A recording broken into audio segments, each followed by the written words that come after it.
Hey YouTube, it's Adrian. Just before we get you to this video, do me a favor and head over to pageantlaunch.com. We are starting the world's first dedicated pageant review site, and I would love for you to join our launch team. All you need to do is put in your email address. It's completely free. We are looking to make a pageant industry that is safe, transparent, and fair. I know it's like that most of the time, but over the last year, it's become very evident that it's not like that all of the time. So head over to pageantlaunch.com, put in your email address, and let's get you to this.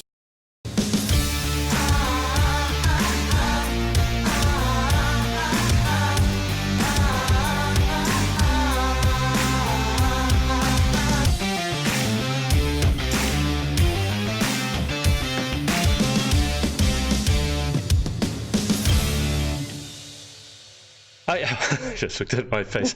Hey everyone, it's Adrian from the Pageant Project, and we have Danielle and Lauren as usual, and our special guest for this week is Maria Torres, who is CEO of Galaxy Pageants and Queen of the Galaxy, etc., etc. I think most of you know her. So actually, for those who don't, we'll go around the circle and we'll get everyone to introduce themselves, just in case people don't know who we are. And if you can't tell, we're Halloween themed this week. I don't normally look like this. So Ms. London Galaxy, why don't you start us off and introduce yourself?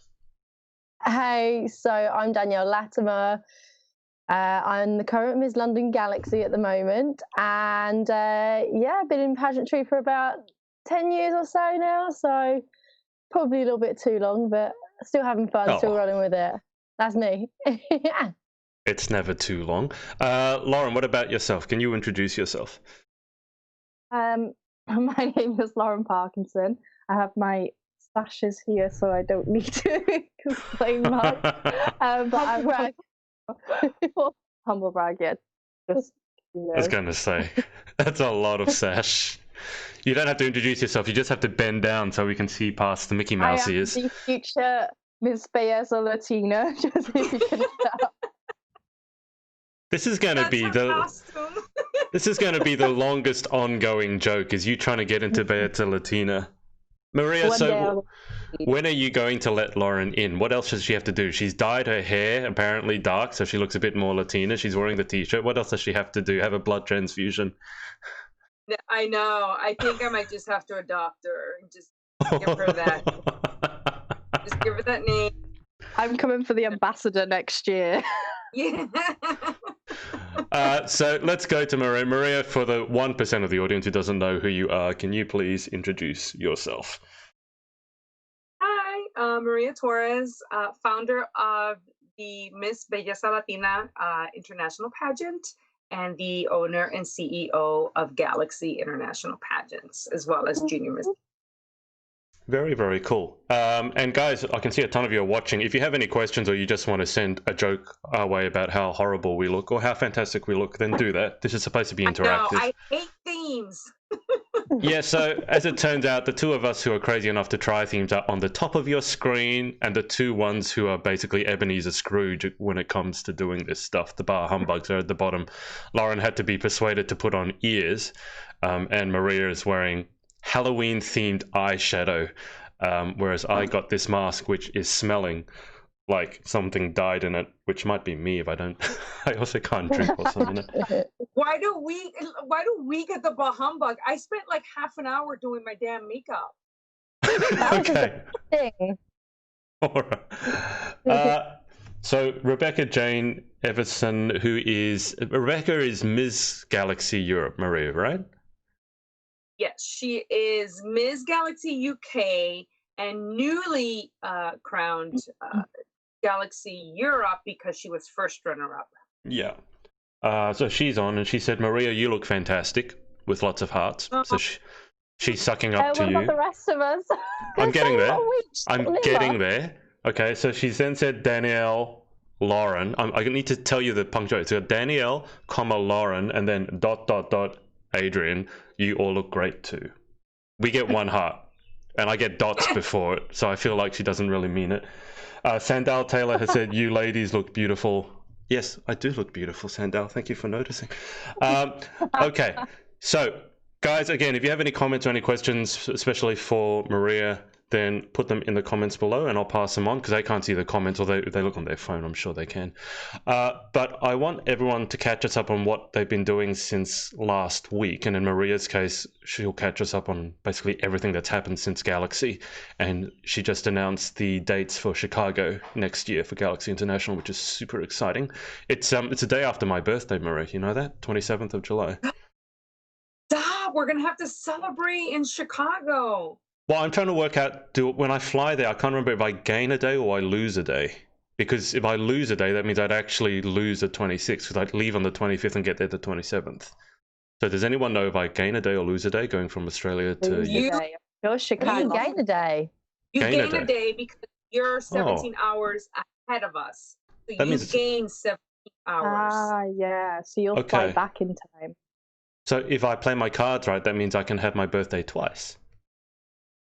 Yes. But you Okay. should definitely try to leave before that, like a few days before that.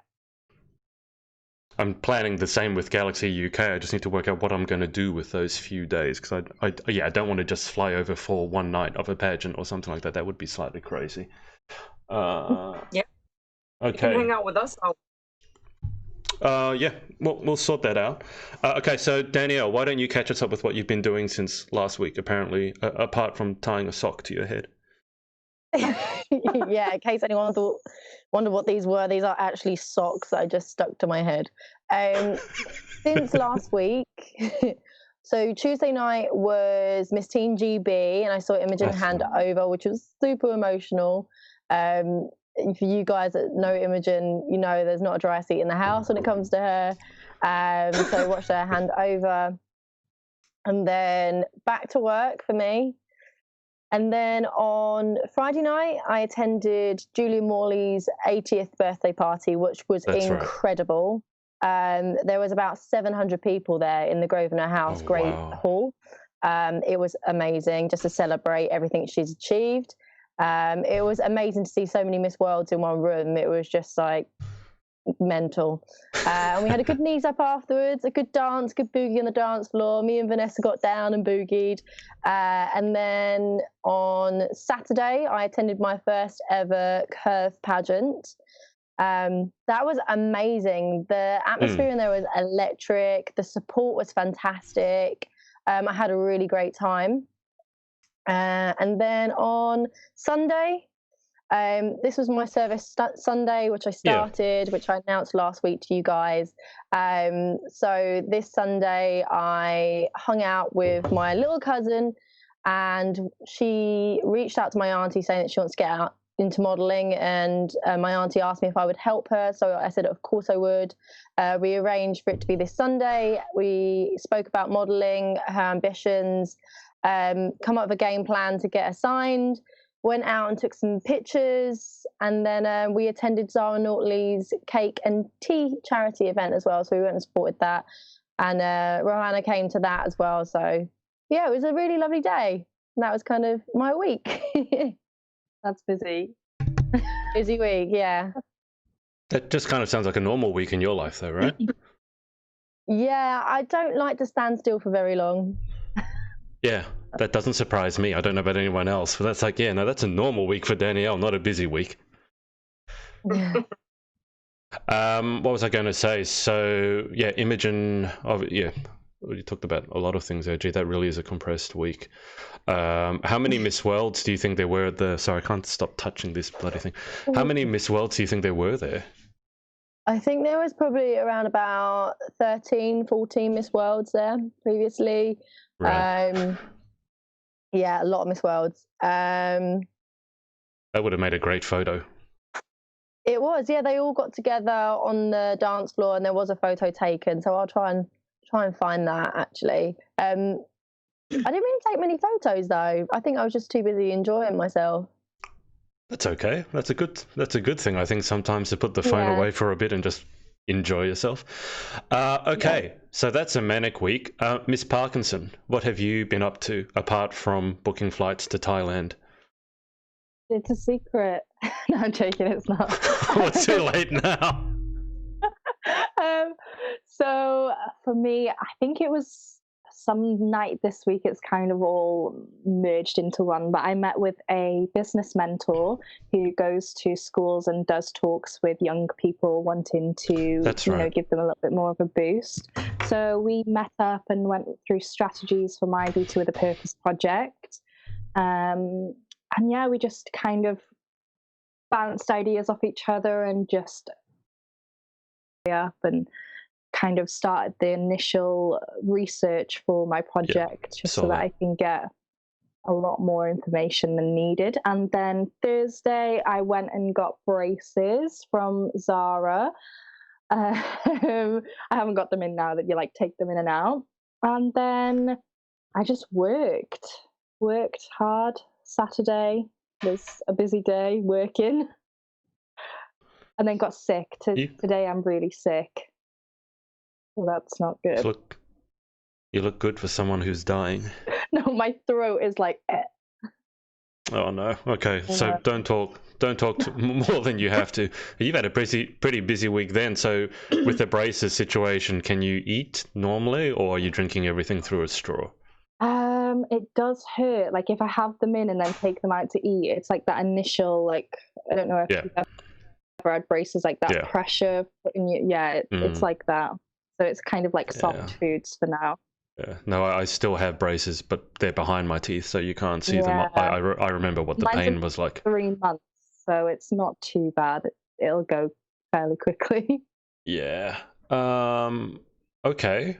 And Maria, you get to catch us up with everything that's happened since Galaxy International, because that's the last time I spoke to you.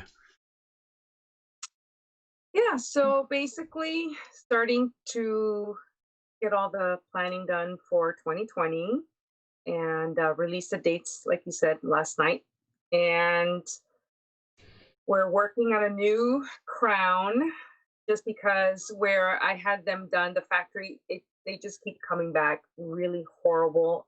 Every batch I get, it gets worse and worse. Girls, their stones are falling out and they're touching. So we're just working on redoing the delegate crowns, and they're not going to be completely different. We're just upping the quality of those crowns so that the girls, don't have missing stones and all that good stuff every time they have appearances.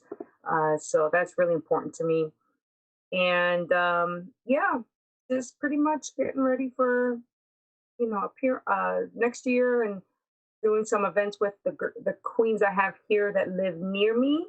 Have a lot of stuff coming up. So we do have a little bit of a busy schedule.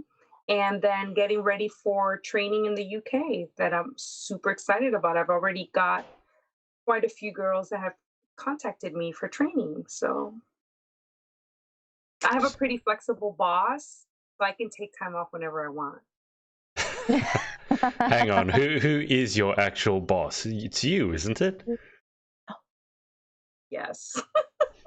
I was going to say, I think Marty's the boss. Danielle, Marty, you okay? Yeah, I'm just getting a pillow. Oh, okay. I thought you had some sort of I leg think we're going to be here cramp. for a while, so I'm going to need to get comfortable. We're getting a close up of your whiskers. It's great. Oh God. Maria, so I obviously I've never been to the training in the UK, so can you tell me more about what happens? I'm sure Danielle and Lauren know, but maybe for some of the girls who are watching in the UK who don't know exactly what happens with the training. So you go actually over to the UK, right? Before UK Galaxy. Yeah, basically what happened was, as Galaxy UK got bigger and bigger every year, and Holly was getting larger groups of contestants competing, I noticed there was a need to get some of these girls some proper training as far as walking on stage, how to pose in an evening gown, and just basically how to look their best on a runway, because things get a little bit different when you come over the pond to this side, especially in competition. The girls are up against their American counterparts here, and the judges are used to that type. So not so much trying to get them to look or mimic us, but at least give them an equal playing field where they're coming really prepared and at their best, their personal best. And I felt that that was something that would be beneficial to a lot of the girls, and it actually has been. At least I think so. Just based on the number of girls that come back to me for training, and and the level of interest that I get. Yeah. I know Lauren has done a significant, I don't know exactly how much, but I know Lauren's done training with you. So, 3 years now. Wow. Okay. I mean, I think this is probably something interesting to talk about, because all three of you can actually talk about, which is a difference between pageantry between the countries, but specifically between the UK, let's say, and the US. So in terms of, I mean, anyone wants to chime in, but I might start with Maria. So would you have any overall tips for girls coming from the UK system? Let's say they win Galaxy 2020 in the UK, and then they're coming over the pond to compete in Chicago. Are there any tips that you'd give them straight off the bat in terms of differences to prepare for? Well, there just like in the US, there's certain areas of the US where you can tell where girls are from based on their walk. Right. They kind of tend to either all go to the same person, or they kind of mimic each other, and that translates on stage. Just so almost like you can tell a Puerto Rico girl when you see her on stage, sort of. You kind of look at her and go, yeah, I'm kind of thinking she's from PR or from one of the Latin countries. They have aura about them. Yeah. In their stage presence and just overall walk. So with the UK, if they win and come over this way, the one thing that I do tell the girls a lot, and I think Lauren can vouch for this, and I think even Danielle, because Danielle had it a little bit, and we kind of had to tone that down, which is a lot of the hopping and just kind of it's almost like an overzealousness that they get. And is it the bouncy thing? Right. It doesn't look as graceful and as elegant on stage. And I know everyone loves the tippy tops, and some girls can pull them off, but I prefer to show a girl how different she can walk and look if she changed her shoe. And I know that there are girls that can vouch for that. I've changed their shoes and I said, you cannot walk in these. I promise you, you're going to look different.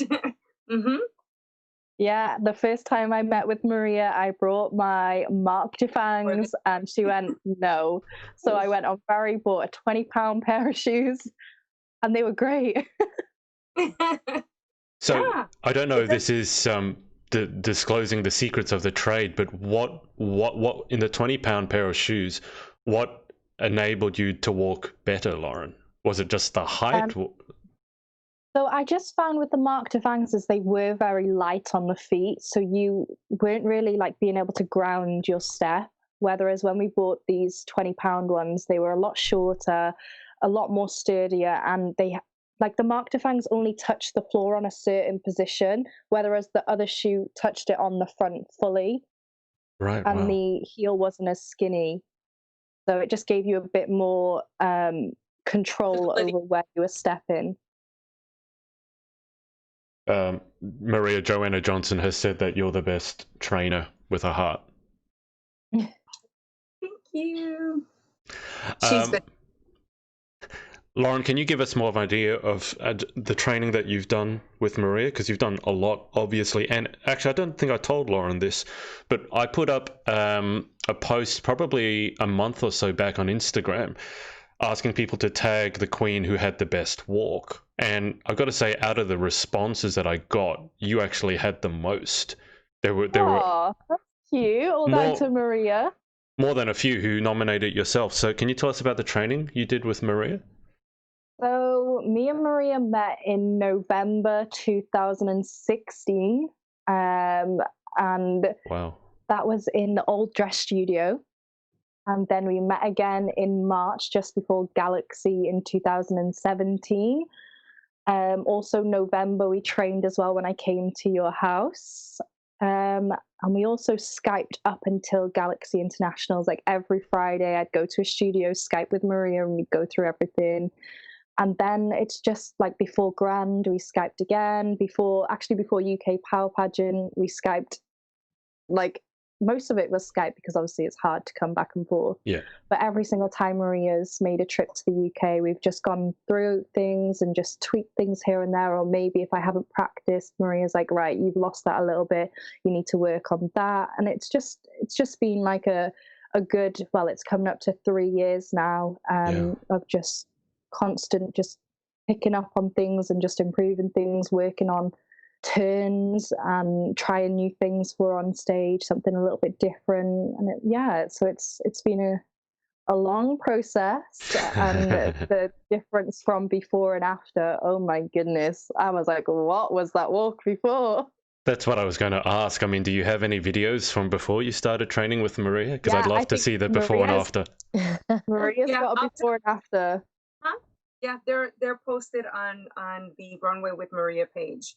Her before and after is pretty amazing. She was it's just so funny because I still remember when we did the initial, when I say get into your model stance, and she would be facing this way, and I'm like, I'm over here, why are you facing that way? And she's like, I can't put my feet the other way, it's too hard. And I'm like, no, it's the simplest thing.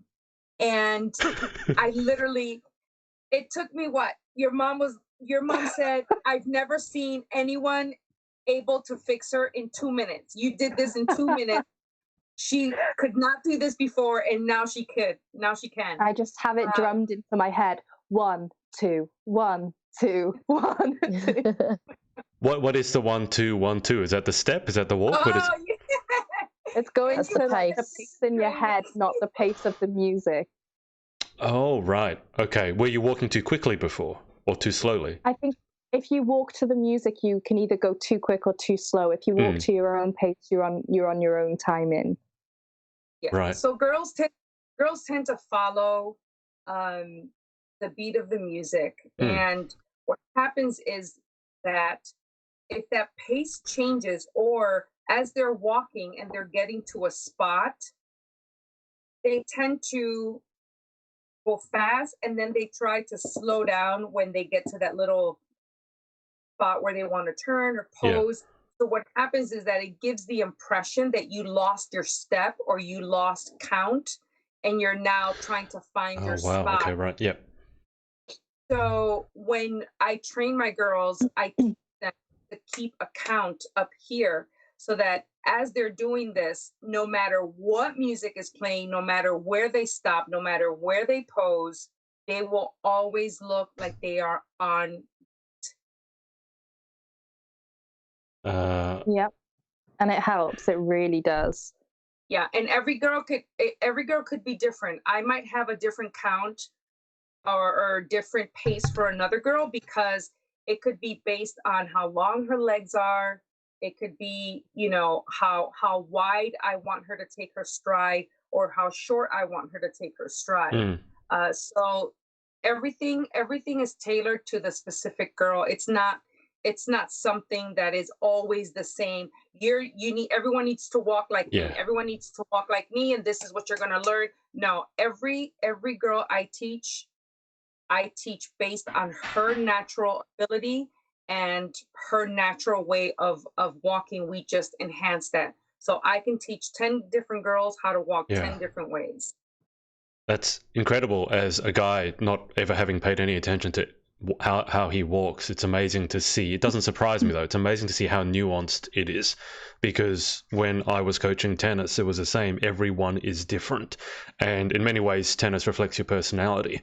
So it sounds very similar to what you just described. There are probably some fundamentals in common, but every girl will have slight unique nuances that make her different. Exactly. I remember when Maria taught me my walk for UK Galaxy, and I think I was probably the first person in the UK to do you remember the end pose and then the turn? In the gown? No, in fashion wear, and we did the turn. Yeah. And then literally everyone was doing it after that. And as well, like my turns walking off, Maria taught me those, and it took us so long to perfect a turn, and you wouldn't like realize how long it actually takes to perfect it. And then everyone just tried to turn. I'm like, please don't turn if you can't, you'll end up falling over. It took me so long. I've seen a couple of turns on the Australian Galaxy stage where it looks like someone has tried to copy someone else, or someone is trying a skill that's too difficult for them, and I'm looking at them just panic that they're going to fall over, because especially when they're I don't know what it's called, I don't know if you have names for your turns, but when the girl's walking off and if she's walking at a fairly quick pace and then she does a full turn while she's walking off and she looks over her shoulder back at the audience at the same time, I've seen some girls wobble on that, and I just think they're going to break their wrists. Yeah, it can be hard. I feel like there's a girl every single year at UK Galaxy that does it, that hasn't practiced it, and it doesn't end very well. I think last year I almost had about 4 heart attacks. We're measuring it in heart attacks. There were, I kid you not, because this is me. Oh God, don't do it. Don't do it. She's gonna do it. She's gonna do it. She's gonna do it. No, too late. No. And she turns and her ankle gives out and she wobbles. No. Oh God. Oh Jesus. So, yeah. And it happens all the time, and I wish that someone would teach girls how to turn properly. There is a proper way to do it. I'm not going to spill all my secrets. Of course. You've got to book in for training with Maria if you want the real tea. But no, honest to goodness, there really is a skill to turning properly. And if you know anything about physics and momentum and inertia and all that good stuff, yeah, you're gonna learn pretty quickly when your face hits the floor, because it's not as easy as it looks. Doing, especially in 6-inch stilettos with a 2-inch or 1.5-inch platform, you have to be very, very careful how you're turning. Okay, I have a serious question. How many turns is too many turns? Oh, Lauren, I know what you're getting at here.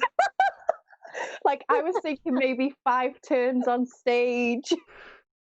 I feel like there's a backstory behind this question, Lauren. 5 turns in the same spot, or just 5 turns in general? Right, so 5 turns in the same spot. You'd be like a ballerina. This weekend. Oh, have you not seen this, Adrian? Have you not seen that? She busted out a quadruple twice now. Who? I'm like Grand Thailand. I think she's trying to be a gym. It was a whirling dervish. No, it was almost like a dance routine. I didn't. 4 turns, 5 quadruple. No, this sounds like figure skating or something like that. It doesn't sound like a walk on a pageant runway. I think like, that's what she looked like. Like she was figure skating, actually. Maybe she has that as a background. A step turn. It was just step twirl, step twirl, step twirl, step twirl, and I'm just like, this is making me feel nauseous. Blow a kiss. Oh God, no! Oh wait. No, Mark. This is what you two were doing last week. I didn't understand, because I don't get to watch a lot of stuff, because it's often like at 3 a.m. and what you did what is this thing that I can't even do it? What? The guy knows this one too. It's from Miss Grand International, your year, Danielle, because she was your best friend. Mate, she had the audacity to come out to me afterwards, after my evening gown, and I stacked it, to be fair, I did trip. She came up to me afterwards, she's like, it's okay. Well, I'll teach you runway. I'll help you. Like, thanks, Macedonia. I'll definitely be coming to you for runway training. I love that accent. Oh my gosh, that was the best. Adrian, have we lost Adrian? Has he lost us? Coming back, we're coming back, we're coming back. There he is. Okay. He's got the dodgy Wi-Fi now. I think. Oh, I'm in Australia. In general, Lauren, to answer your question, how many twirls is too many, or how many turns is too many? You know, one or two is good. Anything after two, you're kind of, I don't know. Busy. Well, yeah. I mean, if that's all you got, I mean, that's kind of. I'm just going to go to the Facebook comments for a sec because we had a couple of questions. Now, Sandal Taylor, this is probably for Maria to answer, but Danielle and Lauren, feel free to chime in. Or if you have any questions for Maria, like throw them at her. This is your chance. But Sandal has asked, do you have a favorite type of shoe that you recommend? I don't. I have, my favorite type of shoe is a shoe that fits properly and allows you to move and walk elegantly and smoothly. So it doesn't have to be a pageant shoe. It could be any shoe. I've literally sent girls to quiz at Trafford Centre in the UK and get $10 shoes because the heel is a much more comfortable and appropriate heel for their height and for their stride. So I don't really have a particular shoe, but what I do tell my girls, well, not my girls, but what I do tell girls that come to me for training is to bring a multiple, you know, a multiple choice of shoes so that we can have options. And I promise you, I still get girls that will only come in tippy tops and try telling me, oh, but these are so comfortable, so I'll put them in one of my shoes. I feel like it's just trial and error. Like you just got to try and go with it. Yeah, it works. It works. Yeah, and what girls seem to think also is that height is a deciding factor in pageantry. If you're entering a pageant that only wants tall girls and you're willing to risk breaking an ankle for that, then hey, go for it. But height has no bearing because a 5'3" girl walking super elegant and looking fabulous and being able to kill it on the runway and do a turn like nobody's business effortlessly versus someone that looks 6 feet tall in a 6-inch pair of stilettos and she's wobbly or her stride just isn't quite there. It doesn't allow her posture to be as elegant and as pretty as someone else. I would go for the shorter girl. I would vote for her. So your height has no bearing if you're not going to look elegant and graceful. What are the main differences that different shoes can have? I mean, obviously you mentioned the height and you mentioned whether they fit properly. I mean, those two by themselves are huge things. I can't tell you how many girls I've seen wearing shoes that don't fit them properly. But are there any other sort of qualities in a shoe that you look for apart from those two? Yes, there is. And you know, one of the things I can just pull out some shoes now if you'd like. Yeah, sure, I mean, you've got them. I mean, Maria's in a closet. There's something in a shoe that's called a pitch, and the pitch of the shoe is actually the angle between or the slant between the ball of your foot and the heel. So those pitches can really, really make a difference in how somebody walks. Yeah. Just because of where that pitch lands, or where that pitch allows your body to go forward or back. Yeah. So like yours are. So these are the Mark Defangs. Now these are so light and they just feel like nothing on your feet. And this bottom here, it's only a certain point that touches the floor. Yeah. So you are literally walking and it's You're so rocking. wobbly. Yeah. Yeah, But- I've actually seen a pair of those break on stage, live Yeah. on stage, and the heel girl's is, shoe like, broke while she was not competing. sturdy. Wow. Okay. I'm probably then gonna get I done for have slander now. these ones, which are Myanmar finest, and these are really comfy. Maria's taking These a are like close the Aldo look. ones. Those are YSL. Yeah, those are YSL knockoffs. Yeah, but these tribute are so shoe. heavy and comfy. I enjoy these. These are fun to walk in. I have them in nude too. Yeah, but see, And turn the feet to the side. Okay. So that part between the heel and the platform, Adrian, is the pitch. So that pitch right there, some of them, do you see how that one actually has almost a bit of a curve in the center? Yes. Before it comes down. So some pitches actually are literally like this. Right. So they're so slanted that you literally feel like you're on a cliff. These ones are like that. These ones are like literally on a cliff. Yeah. See how that one has the pitch a little bit. I mean, you can walk in those tippy tops, or I don't know. Yeah. Who's the trademark for tippy tops? Is that laundry? Chinese laundry. Chinese laundry. Yeah. I don't know where my tippy tops are. Yeah. Even aside from the pitch and the heel and all that good stuff, have we seen the way that the toes come out at the front on some of these tippy tops? Yeah, because look at them. They're skinny at the bottom. So everyone's toes, when they go, they're like this. Toes are like this. And yes, they I promise you, Adrian, it happens. No, I've seen it. I've seen it in many photos, because I've seen so many photos and I've noticed that, and I just look at them going, is that how it's supposed to look? Because it looks really uncomfortable and it doesn't look very elegant when your toes are all bunched up, and it looks like, because you're on that cliff, you look like you're hanging on for dear life with your toes. And I'm just like, is that how it's supposed to look? Because I've heard people tell me, no, it shouldn't look like that. But then I look at like 80% of the photos and it looks like that. So is that because of the shoe? It's because it's not fitting them properly.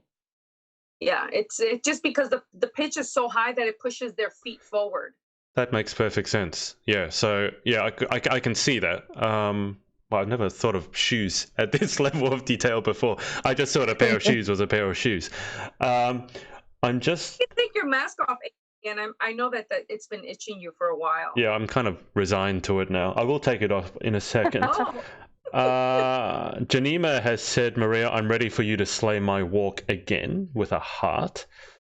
Sandal has asked, what do you think the number one thing is that hurts the girl? I would assume that's not physically. I would assume that's probably mainly the chances of her winning, but I guess we were talking about walk.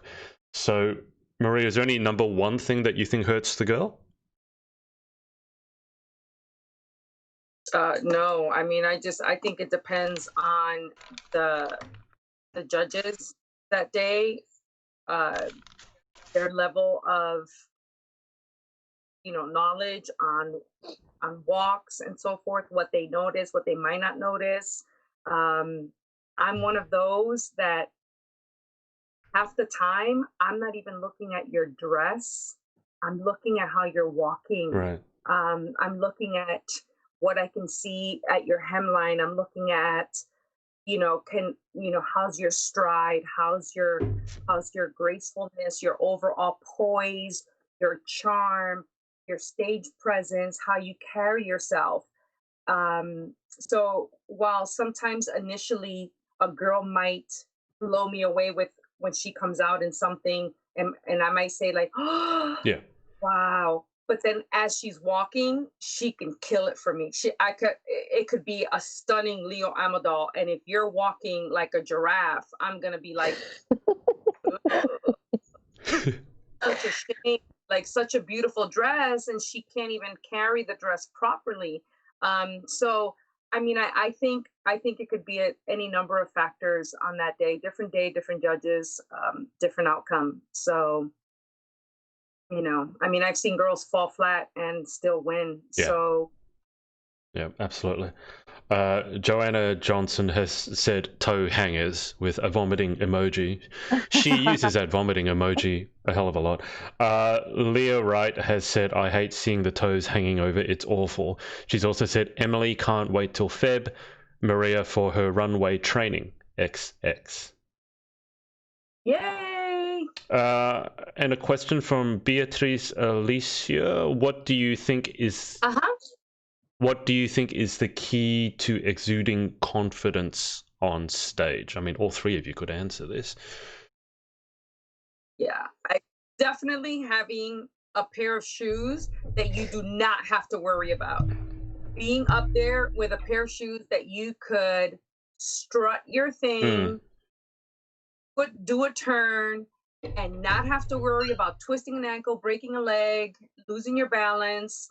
That to me is so important, because if you're up there worrying about your 6-inch heels, you're holding back. You're just kind of, very nervous.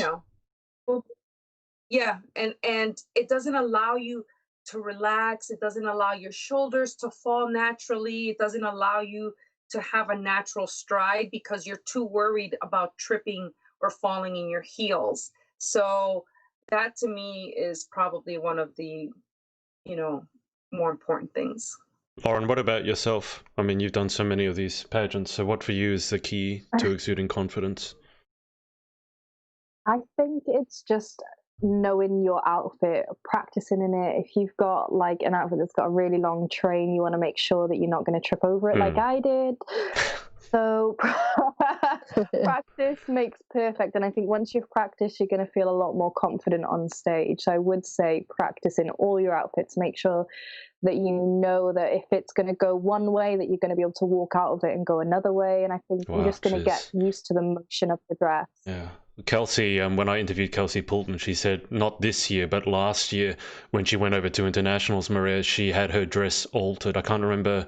I think it might have been fashion wear, and she said she made the mistake of having it altered and then not practicing in it before her final, before she walked. And she said she had to hold the thing up the whole time because I think it was too long. That was the evening wear.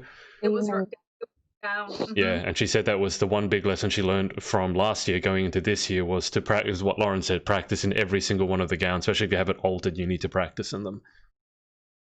And practice multiple times, because sometimes, like with fashion wear, you never know where it's going to lay on stage and whether your foot's going to get caught up in it. So if you practice more in it, you know how to get yourself out of a sticky situation. Yeah. Right. And Lauren knows, as well as girls that come to training with me, we don't try to not make the mistake again. I teach my girls how to fix it. It could happen on stage. So we're not gonna, when they get themselves wrapped up in their train and what have you, I don't say, okay, start over, do it again. Yeah. No. This could happen. Fix it. You could forget what you're doing up there, get caught up in the moment, and just realize, oh my gosh, I forgot, I turned the wrong way. Now my train is all in front of me. I teach my girls, if this happens, this is how you're going to get out of it. This is how you're going to exit from this little mistake here. So there's no way to predict what will actually happen on stage that night. So if it happens at practice, if it happens at training, then we're going to work with it and we're going to fix it. We're going to pretend that happened on stage, and here's what we're going to do to fix that. Yeah. Because then you'll get girls with that panic-stricken look on their face about like, oh, what do I do now? Yeah, so, you never know when you're going to step on a bead.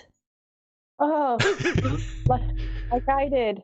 Walking down the steps at Grand, and literally stuck at the bottom of my tippy tops, and as I stepped, I slipped, and I was just like, "Oh God!"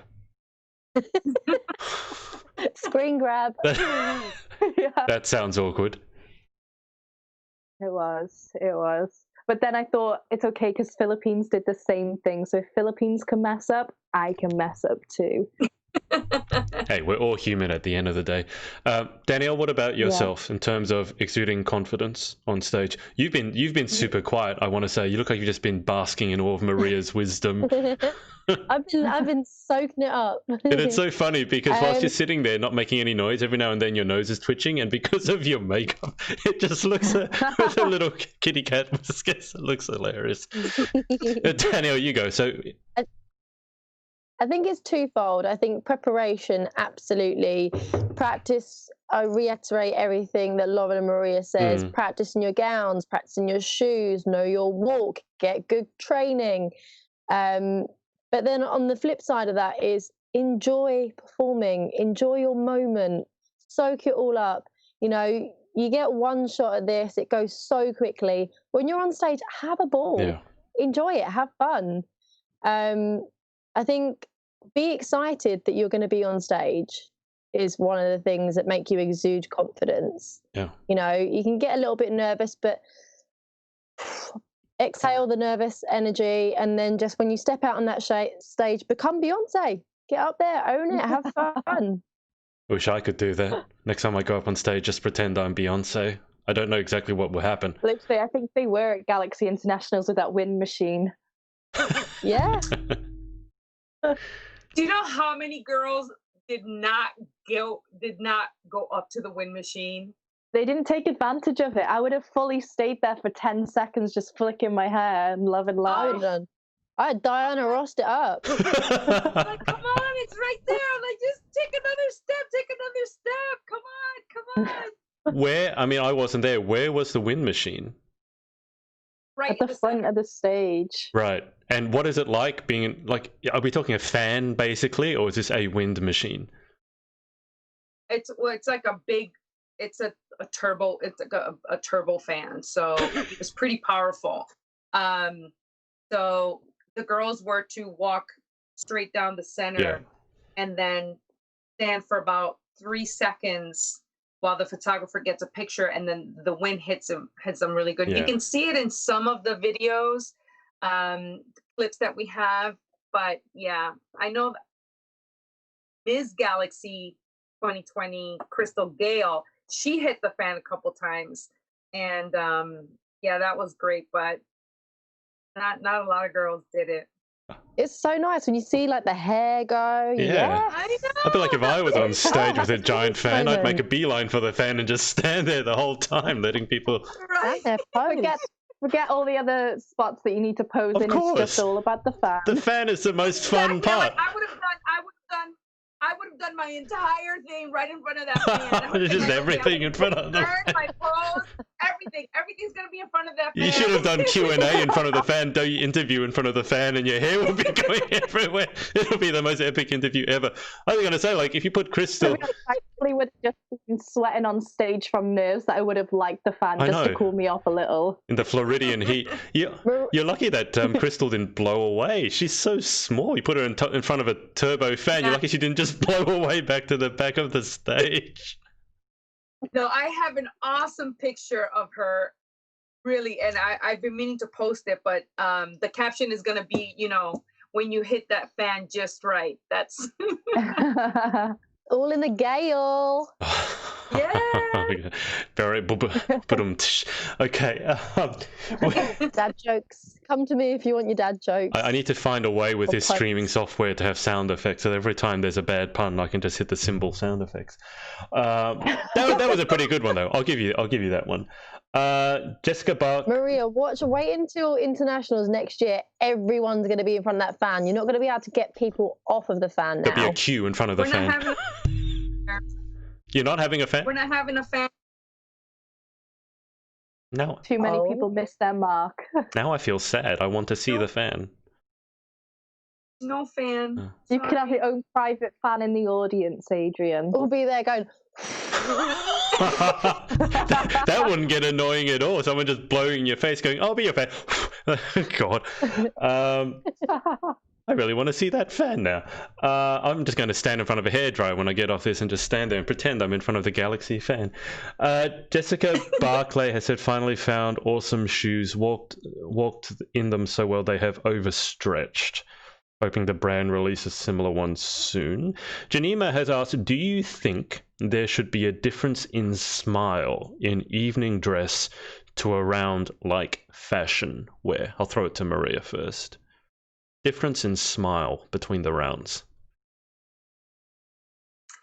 I have a thing about phony smiles. I remember you said that. If it's not your natural smile, don't force it. A forced smile just does not look attractive. If your nature is to just smile, and that's how you're going to smile in your evening gown and you feel great and you're having a great time, then smile like that. Don't think that you have to hold back and do something like, that looks so uncomfortable. Talk about how some girls look uncomfortable when they try to smile. It does. They look like something hurts, and it's like probably their ill-fitting shoes. Yeah, probably. But no, they're just smile. I mean, don't laugh. God knows how much we love the fake laugh. All three of your heads are going at the same time. It's hilarious. You're going like,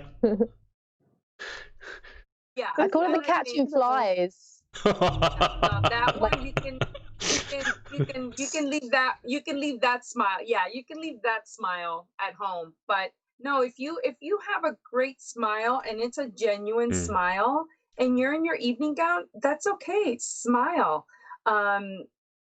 Show the judges that you're excited to be up there, that you're enjoying every moment that you're up there, and that is you, that smile is coming from within you.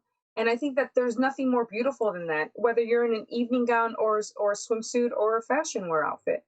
I just remember in our interview, Maria, you talked about two things that are no-nos on the runway. One was you said the fake smile, and the other one I love is flicking your dress train around like a bullfighter. I love that. Doing this with you. The bullfighters, the swishing. They swish their trains, and then some of them, because they have outfits that they've added the piece of fabric to the back. Yeah. It's not a big flowy fabric, so they have like this little piece of material, like a tail. Piece of tissue. Yeah, and they're trying to swish it, and they really, the length between the left arm and the right arm and the little piece of fabric just doesn't allow them to really, let it flow properly. So it just doesn't look right. Lauren, what are you doing? I'm just imagining someone walking on stage like with their arms trapped because they can't move them properly because they're holding onto this piece of fabric. But we've seen it though, right? Yeah. Like a handkerchief. Yeah. Oh dear. Yeah. I just have this image of a girl on stage like holding some sort of like a red napkin or something and trying to flick it around like it's some really sort of elegant dress train. We've seen that too. God. I guess at this stage, Maria, it's safe to say you've seen everything. I can't imagine there's anything that's going to happen on stage that would surprise you. Nope, not even flashing boobs. Ladies, please, if you're going to wear a swimsuit, make sure it fits right. And the hiney too. Oh yeah, but I think I think the boob one is definitely one that you can. I mean, it's pretty obvious when you try it on. You're kind of, And if you have a high split, don't face the judges with it. Okay.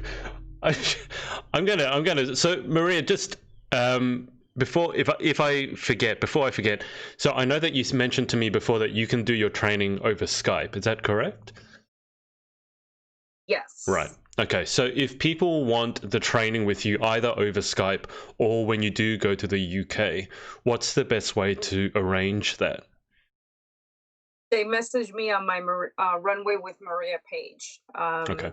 You know, I do prefer to at least have a one-on-one in person because I want to get a feel for the girl. I want to get a feel for how she walks. I want to get a feel for all of that. But if she has some sort of experience already, what I usually do is I have them Skype me when they're somewhere where they can walk. And I look at the walk, I look at their stride, I look at all of that, and then we start tweaking and changing. And because I know how to tell a girl what to do and what to change and how to position this or that, I find that it's I don't want to say easier, but it's not as difficult for me. I can still help you over Skype. I just would prefer at least a one-on-one as well. Yeah, that makes perfect sense. In terms of how long before the pageant, because I saw a post on Instagram the other day that someone recommended, a pageant coach recommended that if you want coaching for a particular pageant, they want you to start at least 3 or 4 months start coaching 3 or 4 months before the pageant. And then I think she said actually ideally would be 6 months, even to a year. So do you have a similar sort of time frame in mind, Maria, where you'd say you want to start like at least a few months before the pageant if possible? Yeah, so all the girls that have signed up with me already right now, we're already, they don't just get me for 2 hours. Okay. I do include a 1-hour Skype session with them. We go over wardrobe, we go over, interview outfits, we go over swimwear options, fashion wear ideas, and the process starts now. Yeah. And that's because I don't want girls to wait till the last minute and think that I'm a miracle worker, because that's not how that works. And, I would prefer that these girls start now, especially because when I have had girls that I meet them for the first time at the training session, usually the pageant is already in a few days. And I don't have the heart to tell them that dress is completely wrong. Yeah. The fashion wear is not good. I have had girls, I've switched their swimwear because I feel so bad that it's like, no. We have to change this. I'm talking, we've gone to TK Maxx. I've gone shopping for them. I tell them, I'm like, nope, we're going to change this because at least this has to be much better. Yeah. Just because I didn't feel right letting them go up there and letting them think that they looked amazing in this swimsuit that they picked out. And that's another thing I wish girls would really understand. I get the body confidence thing. I get that. But there is still something to be said for learning to shop for your size and your body shape. I personally, I would not wear a bikini. You would not catch me dead in the 2-piece unless there was nobody around. Unless there was nobody around, and you would not, and even less on a stage. Okay, I'm gonna be 52 tomorrow, and there's just things that are not where they used to be. It's your birthday tomorrow? Yes. Well, actually, I think for you, tomorrow is already today for you, right? 29th of October. Birthday to you. Happy birthday to you. Happy birthday, dear Maria. Happy birthday to you. Hip hip. there. Hip hip. Hip hip. Hooray! I had no idea. Happy birthday. That's amazing. So what oh yeah. I was just thinking when you're talking about no one would catch you dead in a 2-piece bikini. I feel exactly the same way. You wouldn't catch me dead wearing a 2-piece bikini. But no, and I think it's really important because I completely understand the body confidence. I love that. Yeah. Especially when you exude that on stage, you show everyone what you've got.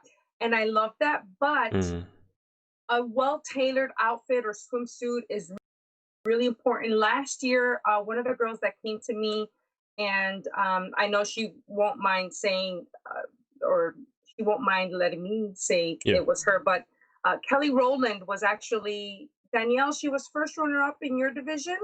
You sure was. Kelly Rowland. She came to me to training with a two-piece.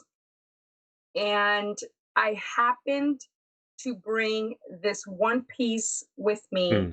And I said, you know what? I never used it. Let me bring it with me in case somebody in the UK needs it, or if I need to change anything for anyone, let me just bring it with me. And I brought this beautiful silk fabric that was meant to be attached to the swimsuit as well, and jewelry pieces and all that good stuff. But I hadn't sewn it on yet because no one had claimed it. No one had interest in it. And when I saw Kelly, when I was training with Kelly, I asked her, I said, would you be offended if I asked you why you didn't choose a one piece? And she's like, no, I just thought I like this one. And I said, would you mind trying a one piece on? And she did. And she was like, I feel so much more comfortable and confident in this swimsuit. Her walk changed. Her whole demeanor changed in that one piece swimsuit. She still looked beautiful, elegant. She was still confident, but she just felt so much more comfortable that it just took her over the top. And if you think that a one piece can't be sexy and beautiful, I think you're missing out, because they really can be. And Kelly's a perfect example of that. Literally, just a few days before, we found someone to sew everything on, and boom, she ended up winning best in swimwear. Wow, that's amazing. Yeah. Maria, whereabouts, I wanted to ask, whereabouts do you actually do the training, or will you be doing the training when you go to the UK? I rent a really nice Airbnb in Preston, and it has huge floor space. Whereabouts is Preston? Try not to stuff the floor. Where is Preston? I have no idea. Whereabouts is Preston? Is it close to London? Is it close to whereabouts is? Oh God, no! It's close to Manchester. Right. Okay. So up north, yeah. Yeah. Smile. I'm just seeing if there's any more questions. Jessica Barclay has said she loves her outfit so much she's scared to show you, Maria.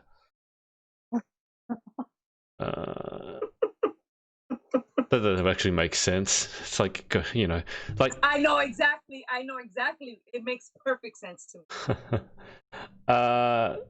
me. Joanna Johnson has said, yay, near me again. Sandal has said she loves a one piece. And Joanna Johnson just moved house as well. So Joanna, and I think she's sick at the moment. So Joanna, I hope you're feeling well. Isn't it Chloe Lake's birthday today, Lauren? Yeah, Chloe's birthday today. So happy birthday, Chloe, as well. I know she's going through stuff at the moment. There's a few birthdays happening and a few people sick at the same time.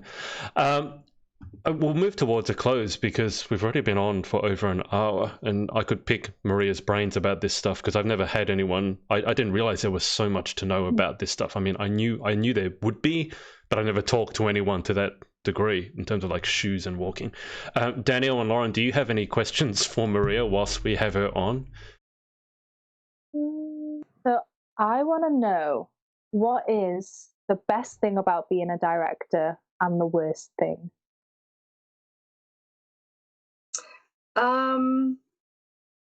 Well, the best thing is when I get a really amazing batch of queens, and we get really, really close, and we click. We all click. It just makes your year so much easier, and it makes you love what you do. So for sure. And this year I got lucky again with all the queens. They're just all amazing. And the worst part of being a director is when you have, well, there's a lot of worst parts of being a director. You told me in our interview was the bank. You said you don't laugh all the way to the bank, you cry all the way to the bank. Yeah. So my boss doesn't pay me anything. Should fire her. People might think. I know, right? I should quit. It's your birthday. Do what you want. But I would definitely say that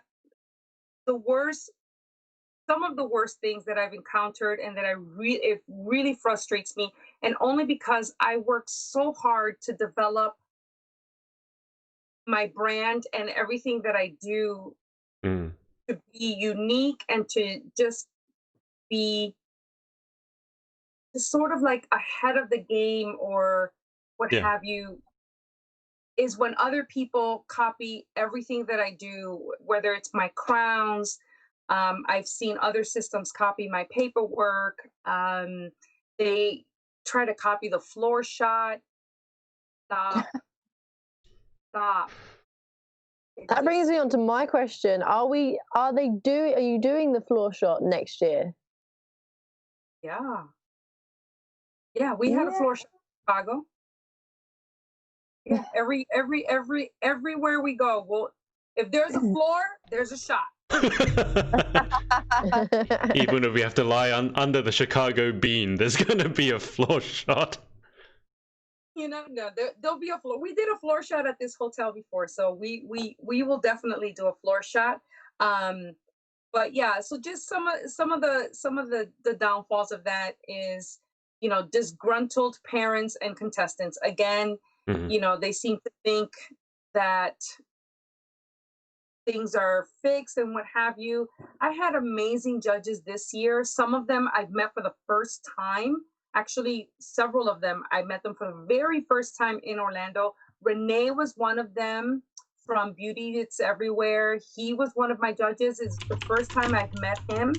And I think that, Renee can vouch for, our judging panel and how everything was run and all that good stuff. So people just assume things when they don't really know everything that's going on behind the scenes. And that just gets frustrating because we bust our behinds every year, and to have to deal with the negativity just because people are bitter and sore losers, it's really frustrating. Those are the things that make me so frustrated and make me question what I do every single year and why I put myself through that every single year. Yeah. And I've seen it firsthand, like being on both sides of it with you. Like I remember one day you were so busy, I had to force McDonald's down you. I was like, you need to eat, just eat, because you just think it's like the whole glitz and glamour of a pageant, but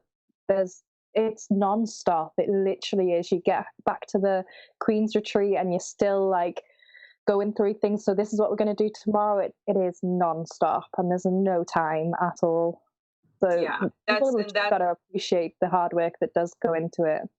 Yeah, and part of that was what happened this year as well. Just with all the stress and not sleeping and being tired and everything, I think I got a little bit overloaded, and that's probably the first time that's really happened to me, where I had to step off of the stage. That was very difficult for me. Yeah. If anybody knows me, to miss crowning is not something that I would take lightly at all. And so it was really hard for me to do that, but I needed to do that, and I'm thankful that my staff was able to just finish off what was needed to be done, with all the jokes included, I guess. That we Can I just ask? There was some audience participation on that one. Well, on the question of staff, can you just tell me a bit about Jose? Because Kelsey mentioned that when you disappeared, I think Jose ran the show, and she mentioned, I think she was trying to be nice about it. She said it was, I think I think she said it was lovely, but I don't think Maria will get him to do that again. So first off, can you tell me exactly what happened? And secondly, I'm asking this because I'm actually going to be interviewing Jose, because he watched one of my interviews and he just dropped into my DMs, and I thought, okay, well, I might as well interview you because I've seen him attached to so much of the Galaxy stuff. So what did Jose do? And is there anything that you can do to prepare me for an interview with him? Because he seems pretty out there. Yeah. So yeah. I was not watching, and it took me, I would say, it took me almost 2 weeks to watch the crowning. Yeah. Because I was so nervous, and just because what everybody else was saying. But I guess he forgot when he was calling out the top 5. At one point they go like this, who else is missing? Oh, God. I was just like, I think if I would have been there, that probably would have been the straw that broke the camel's back, and I would have had a coronary. Oh, no. Yeah, I think that probably would have just sent me over the top, over the edge. And so apparently, yeah, he's like, so who else is missing? And they're like, Australia. And she's like, she's there. She was already up there. Already here. I saw that part. Portugal. And I'm present. I'm like, weren't you keeping track of who you were calling? And then when you called Kelsey, because it's not as easy as it looks when you're up there. And I'm like, I'm glad somebody doesn't think my job is as easy as it looks. When he called, but yeah, then when he finally called Kelsey, it was because he was going like this. Oh, okay, who do we have? We have Australia, Portugal, well, did top 5? UK, and whatever. And he's like, Europe, and they're like, yay! We're like, yeah, that's the one you were missing. I'm sure he called it in order of who had placed in what position as well, though, as he was calling it out, and I was like, oh. I don't. Yeah, see, I'm just very glad I was not there. But hey, you know what? At the end of the day, it is what it is. My staff pitched in. They got it done. Their CEO was not feeling well. She had to step off. You know what I think it was? It was because I wasn't there. That's what it was. Me too much. That's exactly what it was. What do you mean you weren't there, Lauren? You were there in Florida, weren't you? Or you went? Yeah, but I wasn't on staff. But she wasn't helping me. Well, got to pick up your game, Lauren. I always made sure Maria was good when I was on staff. I was like, you feeling okay? Do you need any food, water? I was just going to say, you force-fed her McDonald's. Couldn't you have force-fed her something healthier than McDonald's? Well, to be fair, it was just Uber Eats, get something delivered to the hotel, and just I ordered like a bunch of food for all the queens. I was like, everyone, what do you want? Quick. Sound like you know what you're doing. No, but I mean, it was they pulled it together. They got the girls crowned, and at the end of the day, that's what everybody cares about: who won, and all that fun stuff. So. Okay, so by the sounds of it, it sounds like when I interview Jose, I should be ready for a rather just when you interview him, make sure to call him Dusty. Dusty? Like Dusty. Just be like, Jose, you Dusty. You Dusty. Is this going to get me like slapped on the internet or something? No. Okay. No, it's an inside joke. He'll get it. He'll appreciate it. Okay. Yeah, if you say so, I'll have to remember that. And ask him about his tattoo. Oh, okay. All right. Cool. He has a galaxy crown tattooed on his neck. That is someone that's commitment. That's commitment. That's dedication. That is. That's crazy. That is. That's crazy. It's commitment. It's crazy. Adrian, you're next for a tattoo. You've interviewed that many Galaxy girls. You're next. Moving on. Now, Jessica Barclay has been very patient watching. So, Jessica, I apologize for this. I missed her question, and then she commented that I missed her question. So, just one final question. If I can find it, yes. Okay, so we'll make this a last question, and then we'll quickly wrap everything up. So Jessica's question: I have naturally very energetic arms. Should I try to tone them down, or go with what's natural? I would have to see how erratic her arms are. I'd have Sometimes to see they can be too distracting. So a natural swing is great, but if you're gonna go up there and go like or start marching and have your arms up here. Yeah. I've seen a lot of girls where they got one arm that is just going crazy, swinging around, and the other one is like stuck to their side. It needs to look natural. It's so weird. You make it. I just have this picture of someone like doing a lasso motion. You know, one arm next to there, and then the other arm's like doing this. But one going like this. No, because you know what they do is that what happens is here. Let me see if I can do this. What they do is they'll keep one arm down, and then the other arm is like all the energy is in that one arm. In that one arm, and then the other one is just perfectly still. So that looks really awkward.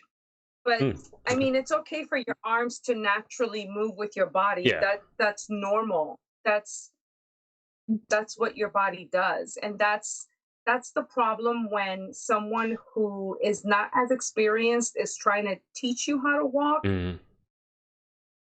If they only know how to show you how to model and not explain how to move your body, how to properly shift your weight and all that good stuff, it takes the girl a little bit longer to learn. Yeah, absolutely. Okay. Joanna, I feel like you should have some runway classes with Maria just so you can see firsthand what actually goes into it. Can we film Adrian having a runway session, please? Yes. You got yourself a new client, Maria. I don't know who looks more terrified, Maria or myself. That's what you can do with as your long as it's not in Australia, we're UK. good. As long as it's not in Australia, we're good. Maria, Too many legs to work with. So, Maria, opinion, just your opinion on spiders in general. I didn't get a chance to ask you this because I didn't know how phobic you were of them. Just how do you feel about spiders? I don't like them. Tell them how you get your house. What is it? You get the guy to come in every couple of weeks. I have an exterminator that comes every 6 weeks. Just the parameter of the house. Yeah, he does an entire called a perimeter control. He doesn't just do the perimeter. I make him do the roof as well, like because wait. Exterminator hanging off the roof, trying to kill spiders. No. It's like perimeter control. It's like border control. Not a wand. It's not a wand. Oh, he's got a wand. Okay. Maria starts to build a wall around the house to get the spiders out. All right, you guys need to understand. In Texas, we have flying cockroaches. I thought all cockroaches fly. Yes, they fly here. They're like this. Is that like a locust? No, a flying cockroach. A giant cockroach, and it flies. They usually hang out inside the palm trees. Hang out. And we have lots of palm trees. And they fly. Hey guys, me on the palm tree. Party in the palm tree at Maria's. No. Here's a good story for you. So I was booking Maria an Airbnb for when she came to the UK, and she made me go to one of the properties because it had too much wood to make sure it had no spiders in it for her arrival. So Maria doesn't like too much wood. Yeah, because the spiders can hide in them. So she made me go to the Airbnb. I had to text this woman and just go and check out the Airbnb like I was buying a I'm just checking your her. wood. Yeah, that'd go down well. Come and check your wood and spiders. Any spider webs down here? Cobwebs?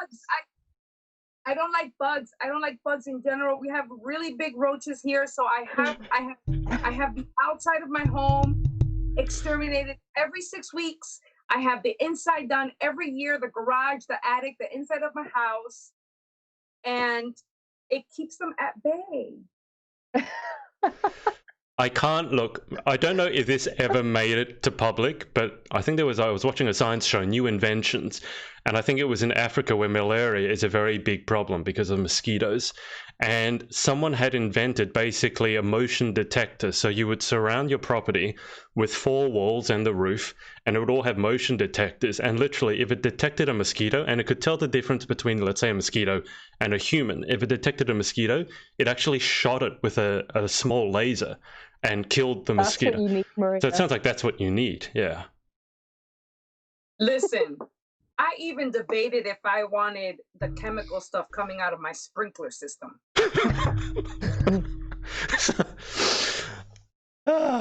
Okay, all right. They're going to come immune to it, though. Yeah. No, they're not immune to it because my exterminator changes the formula every other time it comes. We're on to their game. Oh, good God. Oh, I want to see this palm tree with all these cockroaches hanging out. Yeah, the party in the palm tree. My neighbor chopped down one of his palm trees. And they all came to yours. I had to have my guy come back because all the bugs that were living in his palm tree started flying out and landing everywhere. And I'm like, oh, no. Why? No. Maria, why don't you just chop down your palm trees? Why don't you just chop down your trees? If all the... Okay, first of all, I only have one small palm tree in my backyard, and it's not the kind of palm tree that they like to sleep in.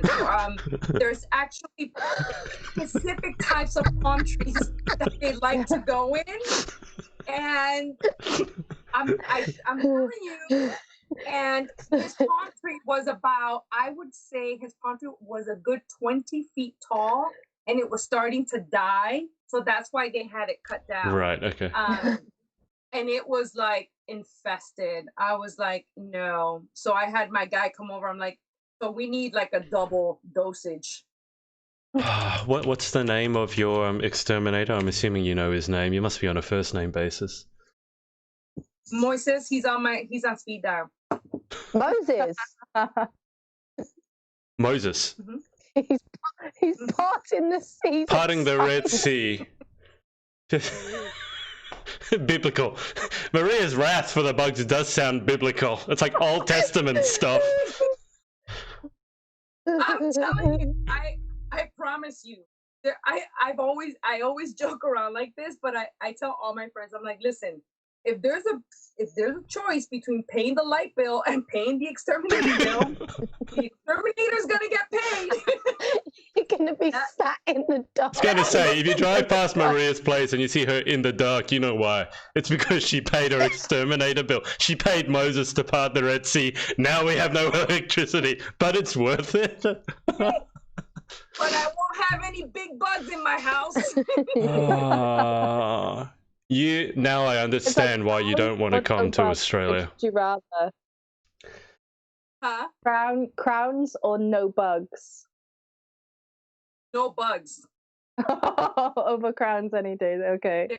No, I'm telling you right now, if you want to see Maria run into oncoming traffic or throw herself out a window, jump off a building to avoid a bug, a spider, what have you, that would be that's how you do that. Oh, wow. I know what I'm getting you for Christmas now. A spider in a box. No, bug catcher.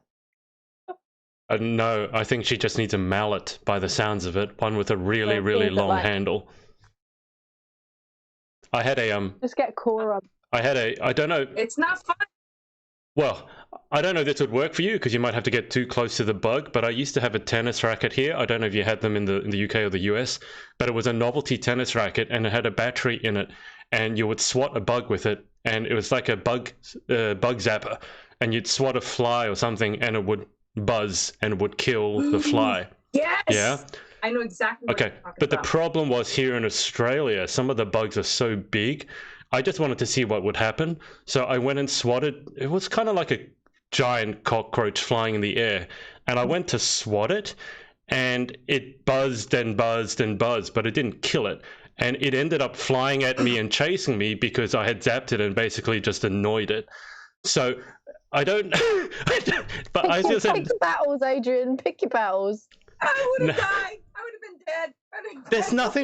There's nothing worse than seeing a cockroach flying at you. Like, I'm used to a lot of things, but a cockroach dive bombing you, because they can live with their head chopped off. They can still go around for like a week or something without their head chopped off. Ew. Yeah, that's why they say if there's ever a nuclear war, the one thing that'll be left is cockroaches, because they can survive everything. They can't survive my cat.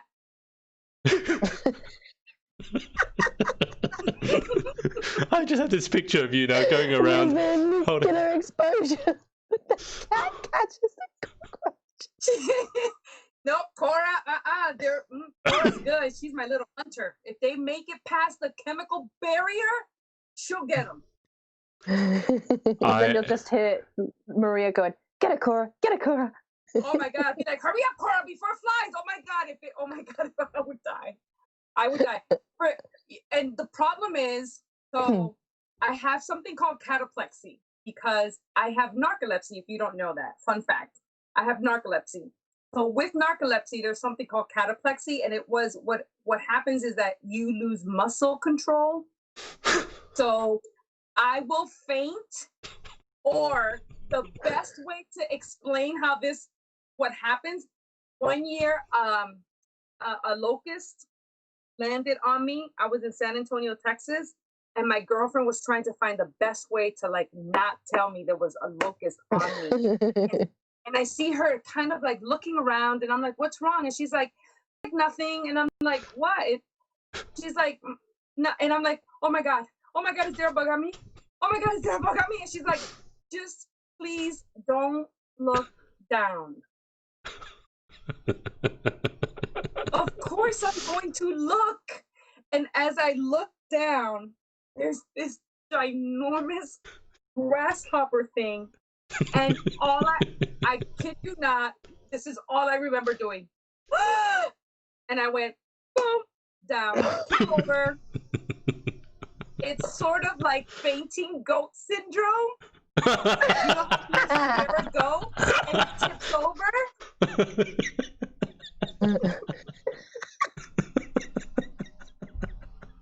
Don't operate any machinery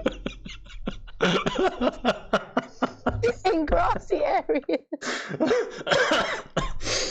It's the weirdest thing, but it does, and it could, if you scare me, if you startle me or whatever, that's what happens. I literally freeze and I collapse.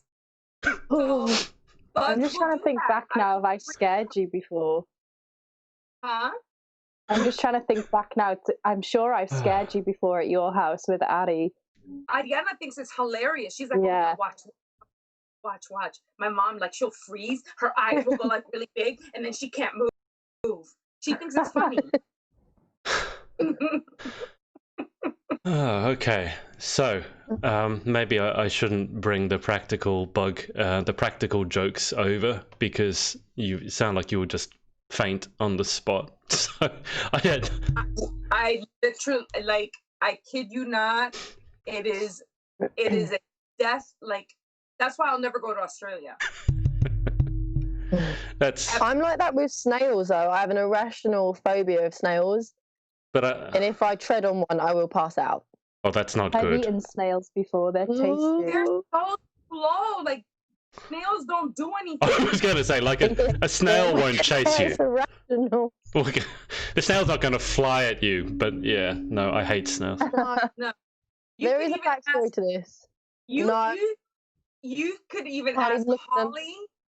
Holly's. I slept at Holly's mom one year, and it was like 3 o'clock in the morning, and there was a spider in my room, and I am crying like a child, crying, and I FaceTimed my husband, and I'm like, oh my God, I don't know what I'm gonna do. I don't know. I can't go to sleep. I can't go to sleep. And he's like, so what would you like me to do? And I'm like, oh my God, babe, the spider's moving. It's moving. It's moving. And then finally, I think after about 20 minutes, Debbie heard me like wallowing in her bedroom in her house. And she knocks on the door. She's like, Maria. And I'm like, there's a spider in my room. And I was sobbing. I kid you not. You would have thought that I was a 8-year-old little girl crying hysterically. And she's like, what? She opens the door and she sees the spider and she literally goes, oh, all right then. Yeah, that's a big one. And she went to get a shoe. That's a very Australian thing to do. And she went to get, and thank God she saved my life. I owe my life to Debbie. Because I probably would have died that night if she hadn't come into the room.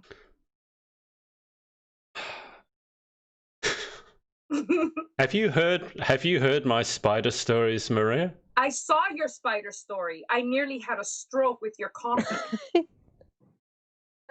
I would die. Like, I don't even understand how you had the frame of mind to take a photo and then post it. When did you notice? Did it not hit you when you were like? Well, no, because if you imagine, I mean, a spider normally is very light, right? I mean, if a spider was on you, you wouldn't feel like, oh my God, my arm's really heavy. So they're very light. It's pretty big.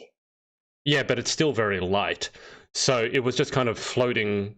It had soaked in the water as well because I had boiled it in the kettle. All this unintentional, by the way, if you don't know the story. And you can't see it because it was the same color as the instant coffee. So, and I'm not really paying attention because normally when I'm drinking coffee, I'm working at the same time. So I'm just going like this. I'd be fairly certain it made its way into my mouth at least every now and then, like at least a couple of legs, and then every now and then it just came back out. But can you imagine if it? Because normally at the end, when you'd be most afraid of it coming out of the cup, it's at the end when there's none left, because you normally have to go like this, right, to get the last bit.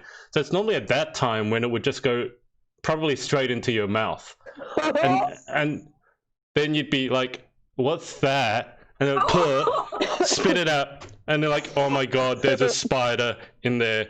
And at that point, I'd probably have cataplexy right then. I'd develop it spontaneously because I was that close to crying when I saw the spider in my coffee, and I don't cry at much.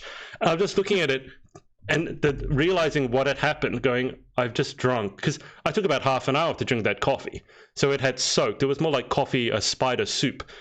And I'm looking at it going, oh my God, that was in my mouth or near my mouth the whole time. And then I went to take a photo of it. I was like watching YouTube on my phone, and you know when you can see like in the corner of your eye just something crawl on you, and I was in bed and it was the worst spider I've ever seen in my life, just crawling on me. And I literally screamed, and my mum thought that I was being murdered in my room. It was horrific. I am traumatized.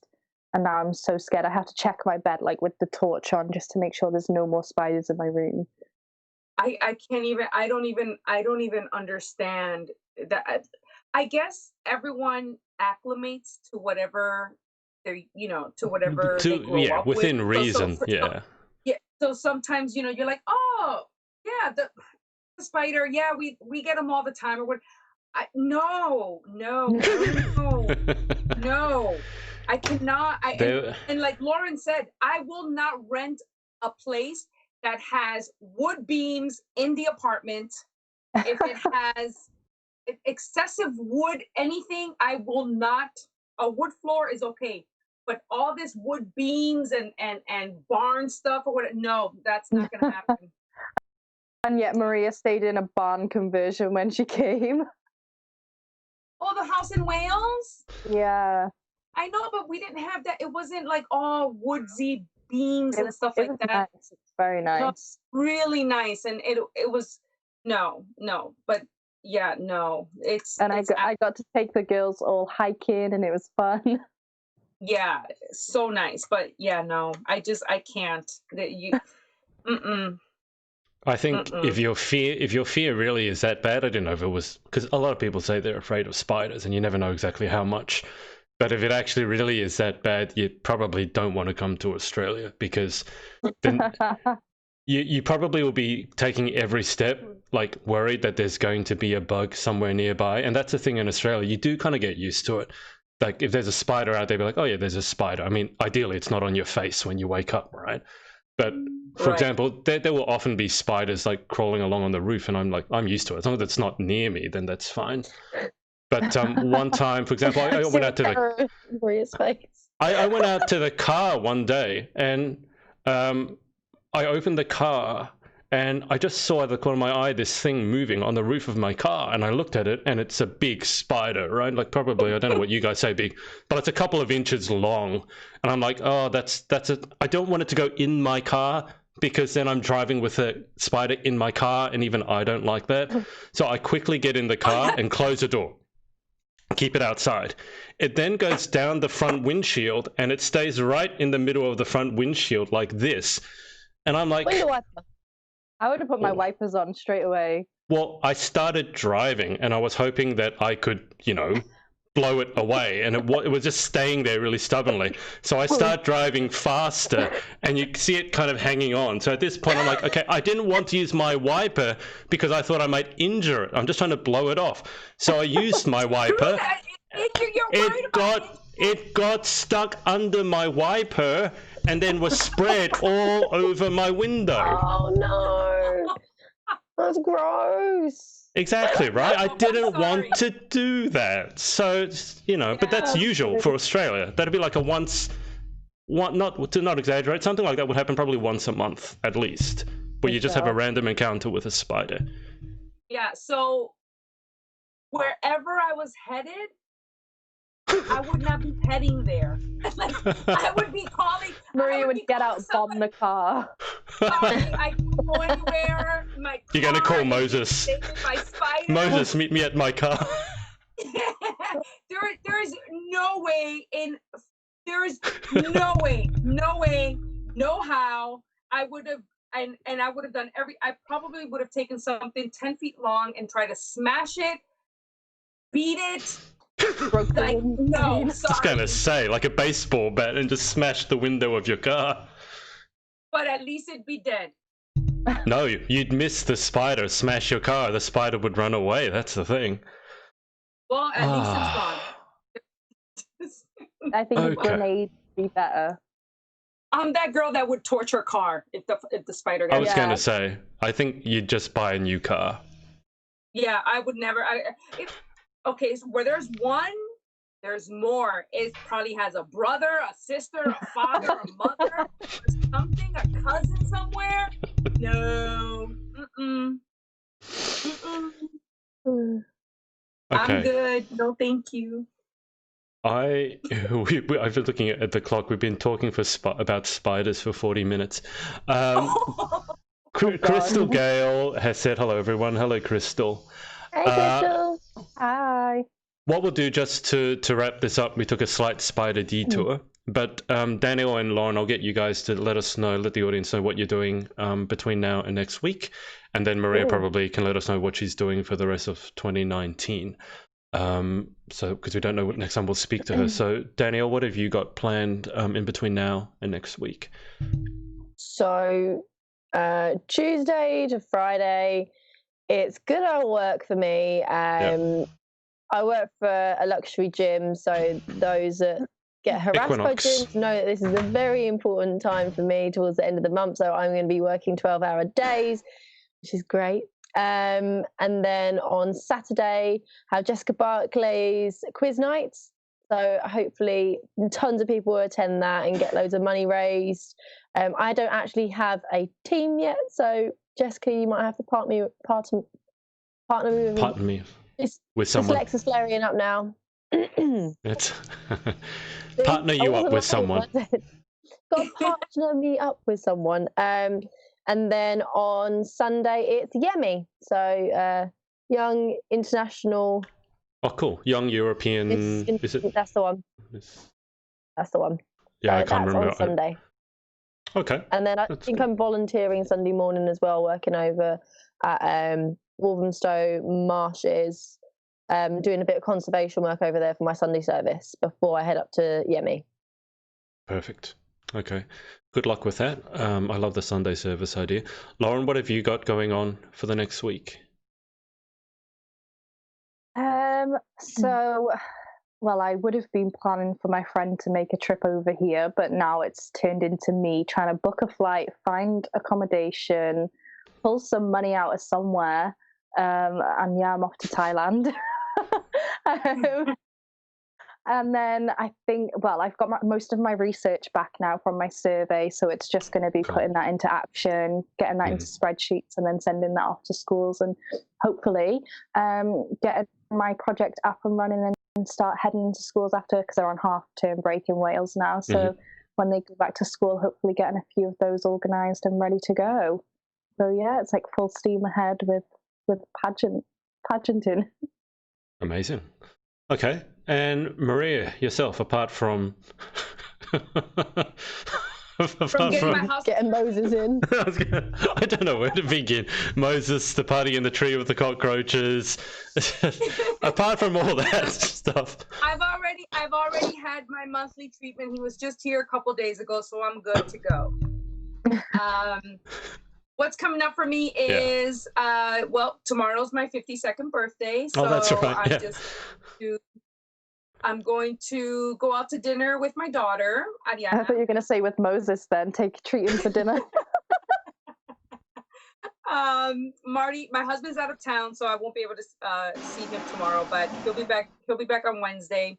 And just normal everyday stuff. I'm reorganizing my closet, wardrobe, taking out stuff that doesn't fit. I have an entire stack of sad to say clothes that don't, because I'm no longer a size 2 or 4. Accepting that fact has been very difficult, but I'm getting there. And I'm planning a very exciting Queen's Retreat, which I will eventually divulge all of the details, but this year's Queen's Retreat is going to be a little bit different. And I've already spoken to all 7 of the queens. They will all be participating. And let's just say that the Queen's Retreat will not be taking place in the United States of America.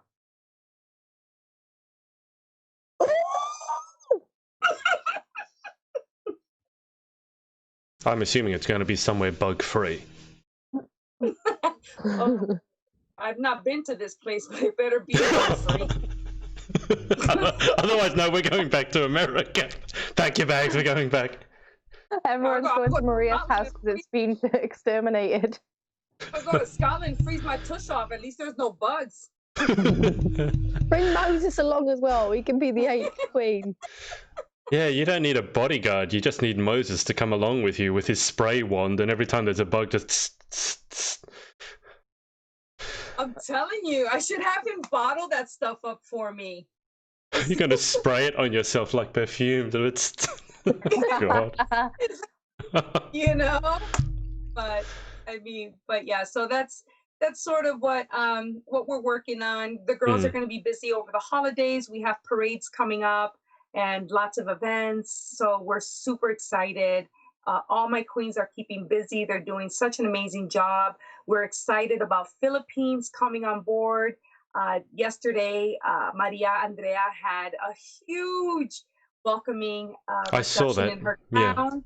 Yeah, so it's, just excited with that. A few new countries coming on. And yeah, so we're just super excited. Amazing. Okay. Yeah.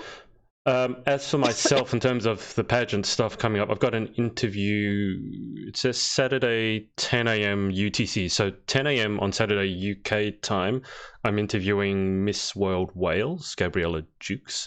So that should be interesting. She looks like an interesting interview. So I'm looking forward to that. And aside from that, look, I'm going to thank everyone for watching. Obviously, we took a bit of a detour with the spiders, but at least from my perspective, it was well worth it because I haven't laughed that long for a long time. But I'm going to thank everyone who has been watching. I'll just finish up with the comments. Rachel Lee Loftus has said, "Hi, Lauren, Daniel, and Maria. Love you guys so much." Autumn Castine has said, "Happy birthday to Maria." Charlotte Cassie Clemmy has said, "Ooh, that's exciting, Maria." Crystal Gale has said, "Can't wait." So that must be about the Queen's Retreat. And Leah Wright has said, "Yeah, come to Scotland, Maria." So if you ever want to escape the bugs, sounds like you have a home in Scotland. Oh yeah, I love Scotland.